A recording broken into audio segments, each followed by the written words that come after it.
as you gear up for this holiday shopping season, buyer beware. A new study lays out the risks of online shopping. Risk IQ is finding that nearly 1,500 fake apps associated with the term Black Friday actually contain malicious and fraudulent links to spam, malware, or phishing software. Joining us right now is Hotspot Shield security analyst Robert Siciliano. Robert, good to see you. Thanks so much for joining us. Good morning. Explain the threat. Does this number surprise you, all of these apps trying to get in our data? Yeah, it could actually even be more. And no, it's not surprising. Bad guys are finding more ways to get access to our personal information, credit card numbers, socials than ever. And so when you download an app that might look like it's coming from a major retailer, it might not be. And the links inside of it could lead you to ransomware, malware, scams that get your personal information like credit card numbers. Robert, Mitch Rochelle here. Are there any telltale signs when you get an email that looks on its face to be authentic? Are there any sort of telltale signs that you should be looking for that may indicate that it's really nefarious? Well, old school scammer grammar, right? You know, misspellings and so forth would be telltale signs. Stay out of your spam folder. Your ISPs, internet service providers, are doing a really good job of filtering out that stuff. But once you're in your spam folder, a lot of it looks legit. As long as you're not there, generally you should be in pretty good shape. Robert, it's Dagan McDowell. I see a lot of even smaller retailers, banks, other financial services companies.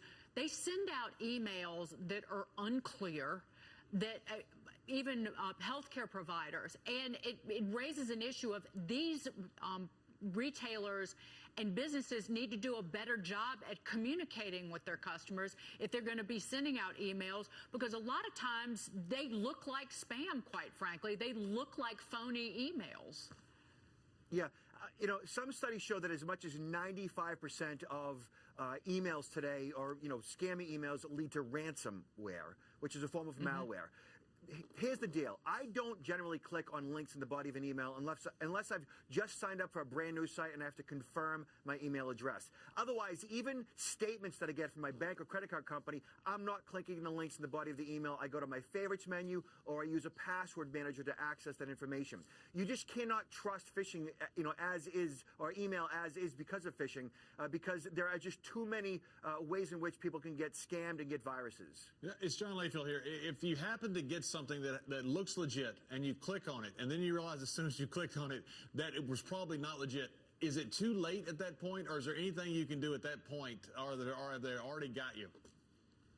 So as long as you're practicing basic cybersecurity hygiene, right, making sure your device's operating system is properly updated to its latest security patches, you know, Service Pack 1 as far as Windows is concerned, having your latest operating system on your Android and iPhone and so on, having antivirus installed on Android, of course, just like PCs, generally you should be in pretty good shape, and not, you know, being susceptible to various cyber scams, whether they're over the phone, via email. You should not have viruses as long as your PCs are properly updated. Is there, Robert, it's Mitch Rochelle again. My father-in-law is probably watching, as a notorious email forwarder, and often what's in there is bad news.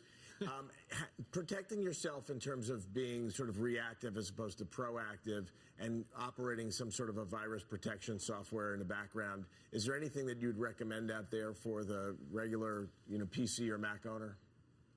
See, all that stuff is, you know, 101, right? And as long as you have updated antivirus, updated, and also wireless, like Wi-Fi. So if you're on public Wi-Fi, if you're on unprotected Wi-Fi, you need what's called a VPN, a virtual private network, that protects all of your data when you're on unencrypted Wi-Fi, say in a hotel, internet cafe, airport, and so forth.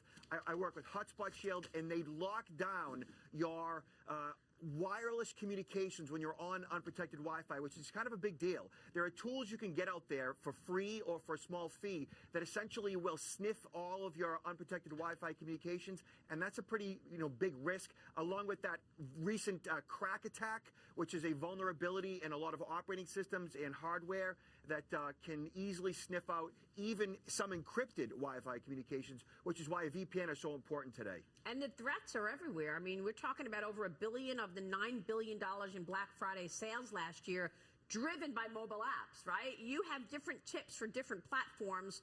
Let's go to those platforms. Start with the iPhone. What are the tips? So with iPhone users, you don't have to worry about viruses so much. The iPhones themselves aren't really infected in that way, but still users can be scammed, meaning you could click a link in a text message, you could click a link in the body of an email and be led to a spoofed website, essentially that will prompt you to enter your credentials, usernames and passwords, credit card information, socials, and so on. So just keep your cyber scam awareness up. And as long as you're not clicking links where you're not supposed to, and you're not entering personal information, you should be in pretty good shape on iPhones. How about the Android? Anything different there if you're using an Android?